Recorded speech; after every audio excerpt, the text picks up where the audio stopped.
2 mois après les attentats de Paris, le retour à la normale se fait toujours attendre dans le secteur de l'hôtellerie. C'est ce que montre une étude du cabinet MKG publiée ce matin que nous vous révélons en avant-première. Alors que le nombre de nuitées avait déjà reculé de 3,7% dans la capitale en 2015, les chiffres de début 2016 demeurent en forte baisse. Panayotis Vangelis, directeur du développement de MKG Group.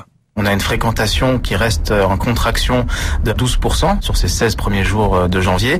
On voit clairement que ce sont les nationalités long courrier, notamment les asiatiques, qui sont beaucoup plus sensibles aux annonces sécuritaires et qui donc sont plus attentifs à ce qui peut se passer très loin de chez eux.